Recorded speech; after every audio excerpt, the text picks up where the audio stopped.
Hello, hello, hello, my lovely WAP champs. Welcome to this live video on the importance of pleasure, why pleasure is so important if you are an anxiety sufferer. So for those of you who don't know me, my name is Sally Garozzo and I help people to navigate and overcome anxiety and depression. Hi Rachel.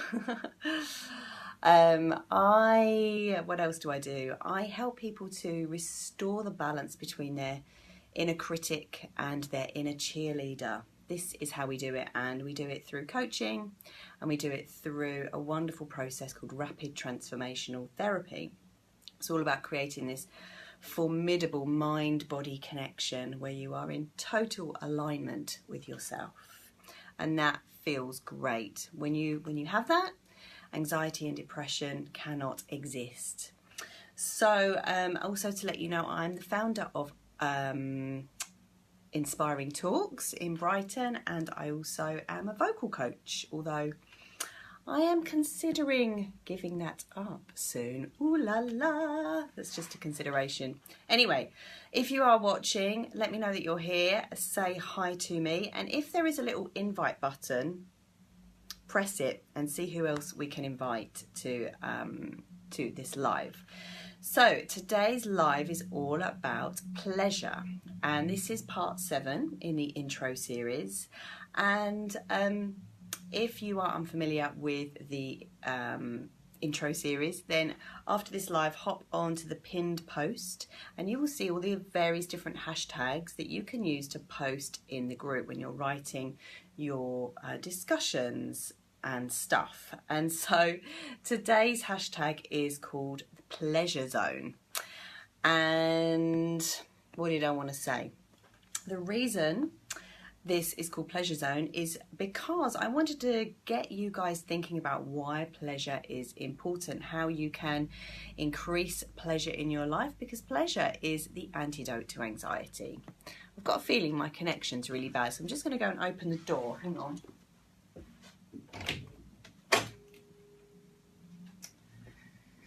There we go. Hopefully that will be better. So, pleasure. Who here feels like they don't deserve pleasure? Is there something inside of you that feels that experiencing pleasure is a little bit selfish, or that you don't deserve it? And yeah, I thought you couldn't tune in for some reason. Don't worry, Rachel, you can catch the replay or just keep trying. It's okay. So a lot of us feel guilty when we experience pleasure, when we go and have a massage, or when we do something for ourselves, especially women, and especially if we are mums, because we feel this sense of responsibility that we constantly have to be giving all the time. It's the feminine nature to be giving all the time, but you know, it doesn't really work. And often when we're receiving pleasure, we feel guilty about it, and we feel like we should be knuckling down and doing something else. And I believe this really comes from like our cultural conditioning, what society says, and also the way that we were parented, or the way we were brought up, because our parents, after all, are a result of cultural conditioning as well. We all are. So most of us are taught in schools that what we need to do is work really, really hard to get good grades, get a good job, and then, you know, we can enjoy the fruits of our labour. But in the meantime, we have to just work really, really hard. And it's almost like the harder we work, the more successful we will become. That's sort of what is ingrained in us. And we're bombarded with these messages from TV, from films, from social media, that the harder you work, it's like a commendation, it's like a badge of honour. If you're burnt out, if you're exhausted, you know, it's like a little badge of honour that you wear. But the truth is, it's killing us, all of us. And I believe that as a society, we are starting to feel that this is not the way it should be, that there is a different way of being. And that is why, you know, anxiety and depression is rife, because anxiety and depression are depression is grief at feeling like this, and anxiety is basically loneliness, feeling like we have to be hypervigilant all the time, and that comes from disconnection. So but also this feeling guilty about pleasure, receiving pleasure, can sometimes come from the way that we were parented as well. So, of course, you know, maybe our parents told us off for not working hard enough. Maybe we were shamed.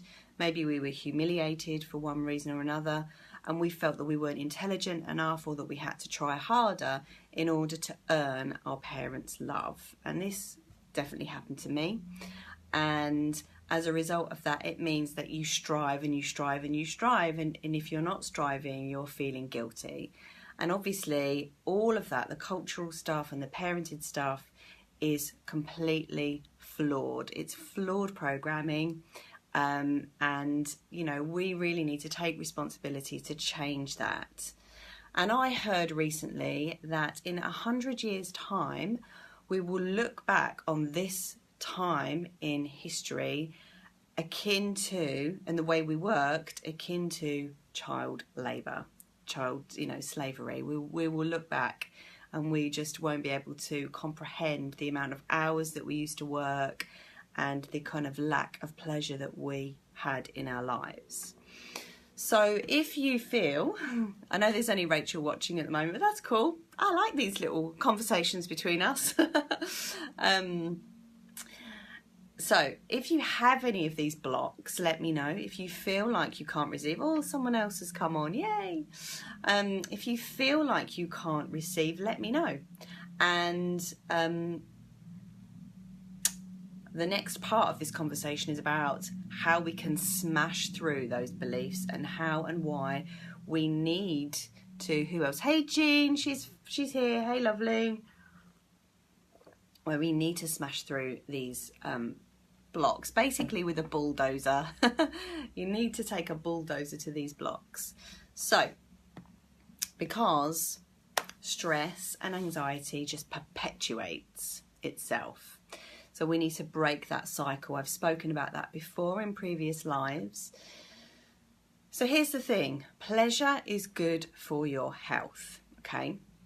So anxiety is a contractive state. When we're feeling anxious, we contract. So our muscles contract, our blood flow contracts, our nervous system contracts. We feel smaller. Yeah, you find this interesting as it will influence your parenting. Of course it will, because you will become a fantastic, phenomenal parent to your kids when you educate them about pleasure. They will become much nicer humans, and they will be kind, and they will be compassionate to you and to others, and way, way, way more tolerant. We know instinctively that stress is bad for us. So, okay, well, yeah, when we're anxious, we're clenched, we tighten, and it sort of stops the energy flow, it stops the blood flow, it raises blood pressure, and it has a knock-on effect right down to our immune system, okay? But pleasure, on the other hand, is expansive, and it feels wide, it feels all-encompassing. When we're experiencing pleasure, you know, when we're on holiday or when we just feel that mental freedom, our muscles loosen up, we're kinder to other people, we're kinder to ourselves, we're smiling, we're way more relaxed, everything feels more effortless, and it normalizes our blood pressure, our immune system increases, our defenses are happy, they're working for us, and we restore homeostasis.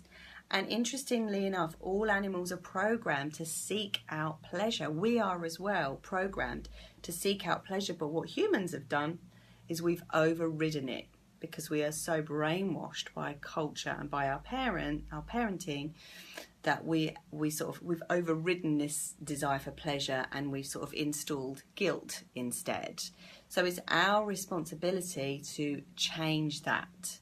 It's really, really important that we change that. We need to break the cycle, and we need to train and teach other people to do that as well, so that we can live happier.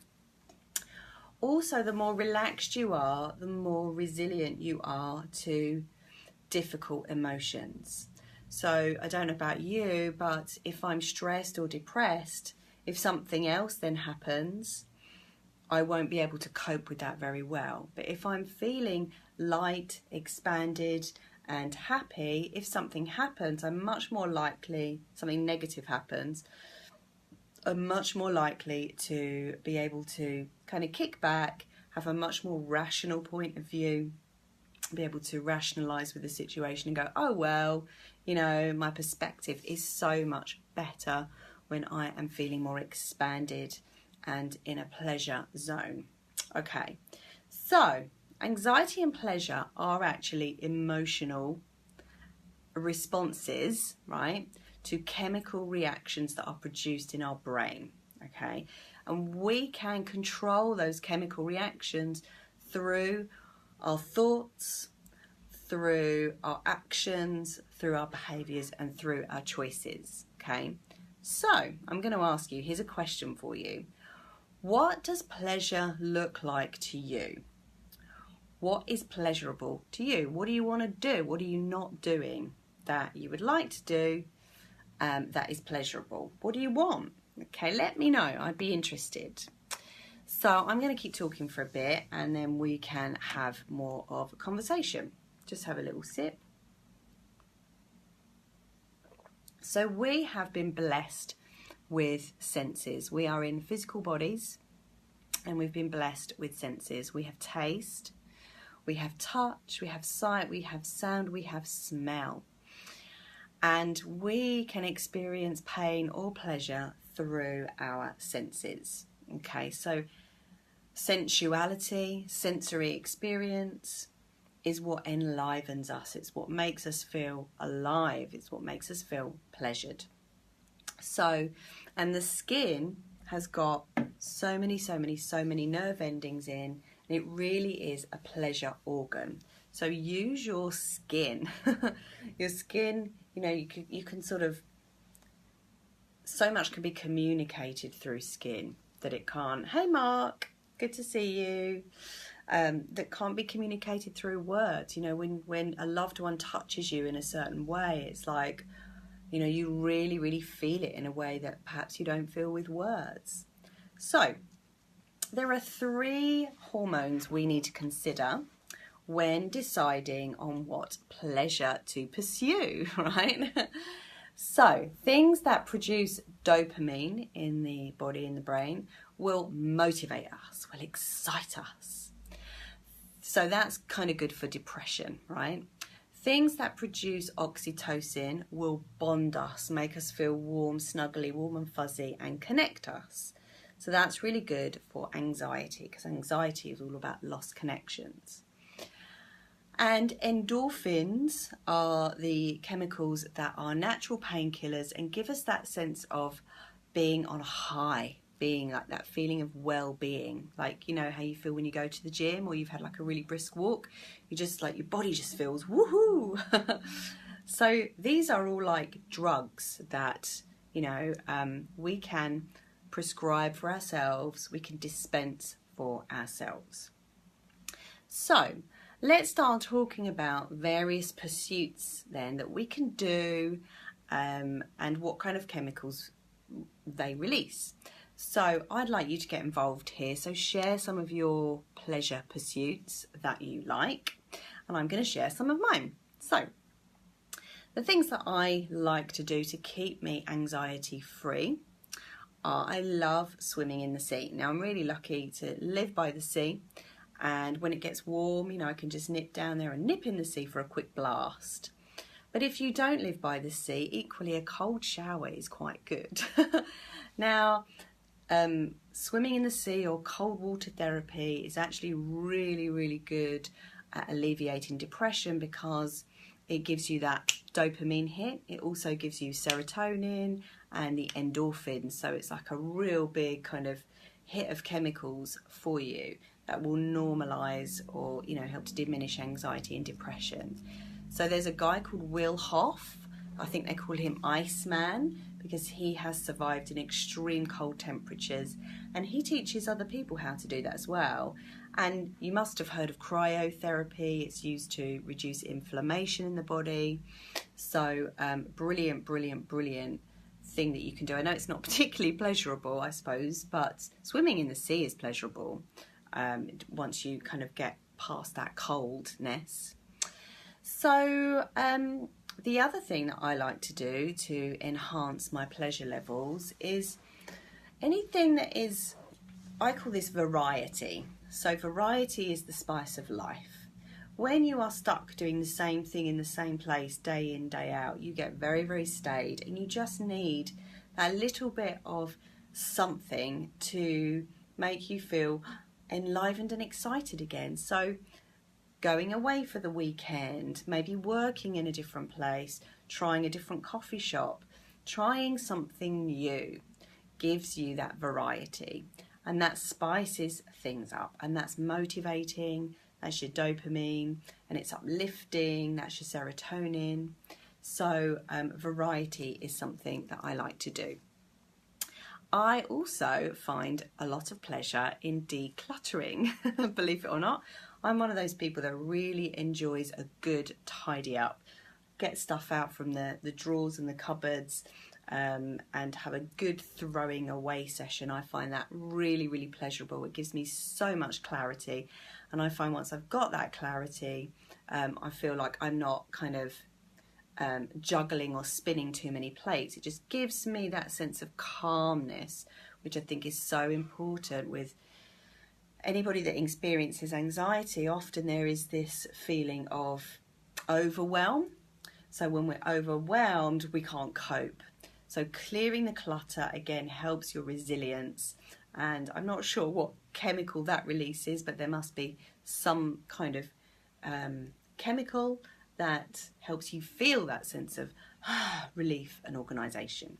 So, what else? I like to dance. I think dancing really releases these happy hormones. And sometimes I dance on my own, but it's better to dance with other people, I think, because when you do any activity with other people, you get a big old dose of oxytocin, and that is your bonding hormone. So any kind of movement or circle or something with others will increase your oxytocin. And, you know, if there's nothing where you live, start something.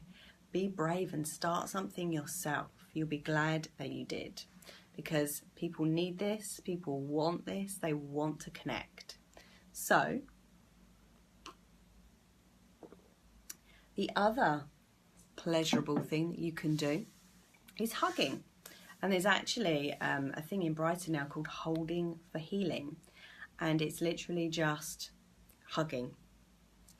And I've spoken about this before, but this is a very, very pleasurable thing to do. With a lot of these things, there is a time period of overcoming your barriers, because I think a lot of us that do suffer with anxiety are guarded, or if we don't suffer with anxiety, we can still be guarded. So letting our guard down in order to bring other people in to feel that pleasure, which we know will benefit us. And often it's just noticing your mind's resistance to something that you know will be good for you, and doing it anyway, even if every fibre of your being is going, oh no, I really don't want to do this, but you know it's going to be good for you. Just go along with it and do it anyway. I promise you it will be good. So hugging, again, you know, it's like being held, it's like being nurtured, it's like being cocooned, and we all need that, because we all need to feel supported in this world. And let's have a look here. What else have we got? Pleasurable pursuits. Things like eating and drinking. Now we have to be careful that that these things don't become addictions. So there is a balance to be had, I think, between doing something for pleasure and then keeping on doing it, and then it becomes an addiction. That is what we have to be aware of. So mindful eating and mindful drinking is something that I like to do. I do like to splash out on some really nice meals and really nice cocktails and maybe a bit of champagne. When you're drinking it, or eating it, just be really, really in the moment with it and taste every morsel and just really get into the flavours so that you're experiencing it fully rather than just kind of woofing it down. So when we do that, we are appreciating, and there's a lot of gratitude around what we are doing. And that increases our sort of pleasure levels as well. And taking time and not feeling guilty about these things, you know. There's lots and lots and lots of ways of feeling and experiencing pleasure, and it's very different for everybody, and you've got to find your own way of doing it. There's no right or wrong. You can try these things out. Also, things like conversation. Conversation helps to express.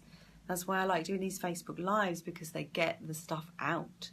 And conversation is a two-way thing. It's really empowering. Again, it's dopamine. It increases motivation. It's oxytocin. It just feels good. Having an uplifting and an inspiring conversation makes you feel supported, like you're not the only one. Singing is also good. Singing is a great way to release, to relax, to feel good, to feel uplifted and open. And especially singing in a choir, that helps with your bonding as well, that sense of togetherness, that spirited sense of like you are a very, very important part of the one. Just have another slurp of my tea. The other thing local to me is comedy improv. This is a massive thing. People are really finding this so beneficial for their mental, emotional health, especially anxiety, especially social anxiety, weirdly enough, because it's almost like you have to face your fear with comedy improv. You know, you really have to work with other people, and you find it so exhilarating. It gives you so much motivation, and you just feel that collective support as well.